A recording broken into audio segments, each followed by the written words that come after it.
Chers vos soeurs, j'espère que vous allez bien.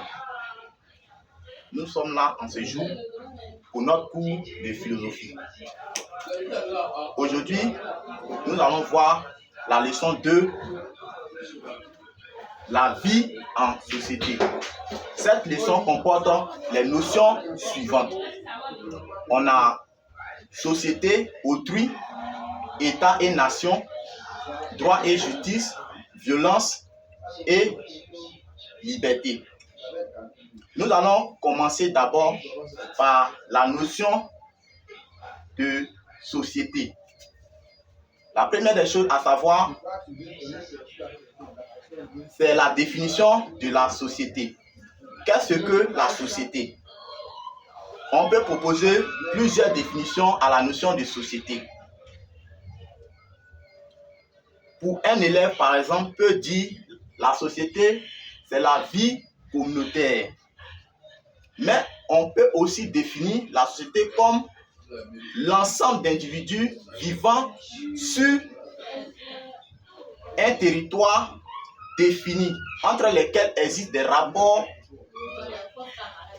organisés et d'échange de services réciproques. Ainsi défini, la première préoccupation, c'est la question de la sociabilité de l'homme. Et donc, on va mettre en grand 1, l'homme, un être de société. Et également, en grand A, la sociabilité naturelle de l'homme. Qu'est-ce que ça veut dire? Vous avez le nom sociabilité. Avant de comprendre le mot sociabilité, il y a d'abord ce qu'on appelle un être social et un être sociable. Une chose sociale, c'est une chose qu'on retrouve en société, qui peut vivre en société. Or, une chose sociable, c'est une chose qu'on ajoute, qui peut se mettre avec les autres. Donc, la sociabilité, c'est le caractère de ce qui est social. C'est le fait que l'homme puisse se mettre ensemble. Il puisse se mettre avec autrui pour avoir une vie communautaire. À cette question de la sociabilité de l'homme, nous avons deux groupes de philosophes. D'un côté, nous avons Aristote et de l'autre côté, nous avons les philosophes du contrat. La question d'abord est de savoir si la sociabilité de l'homme est naturelle. Autrement dit, est-ce que la société est naturelle à l'homme? Pour ceux qui ne comprennent pas ce que nous sommes en train de dire, ça veut dire simplement que est-ce que les hommes ont-ils commencé à vivre en même temps en société ou bien c'est plus tard qu'ils se sont constitués en société? Alors cette question subside la thèse d'Aristote. Effectivement, Aristote dit la société est naturelle à l'homme. Aristote justifie sa thèse en montrant que la sociabilité de l'homme commence d'abord par la cellule familiale. Autrement dit, la société prend sa source entre l'union de deux personnes. Ça veut dire qu'un homme et une femme qui forment une famille. Et les familles maintenant vont se rapprocher pour former le village.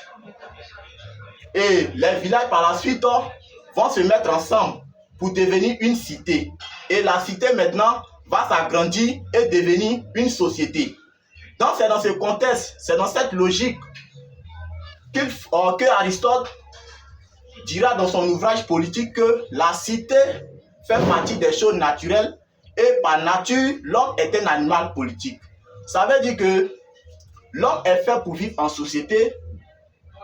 De ce point de vue, Aristote dira que l'homme est un être social de nature. Mieux, l'homme est fait pour vivre en société parce que pour lui, on ne peut pas concevoir un homme hors de la société.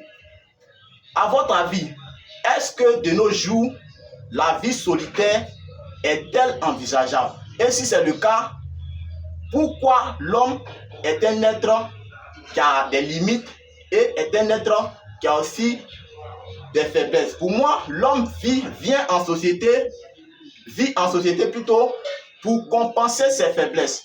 Parce que d'ailleurs, une vie solitaire n'est pas possible aujourd'hui. Donc, il faut retenir qu'avec Aristote, les hommes ont commencé à vivre en même temps en société dès l'existence. C'est ce qu'il faut retenir d'Aristote. Et il faut dire que ce point de vue aristotélicien serait battu en brèche par les philosophes du contrat. Qui sont les philosophes du contrat? Abonnez-vous pour la prochaine vidéo. Merci de votre compréhension. Sur ce, à bientôt.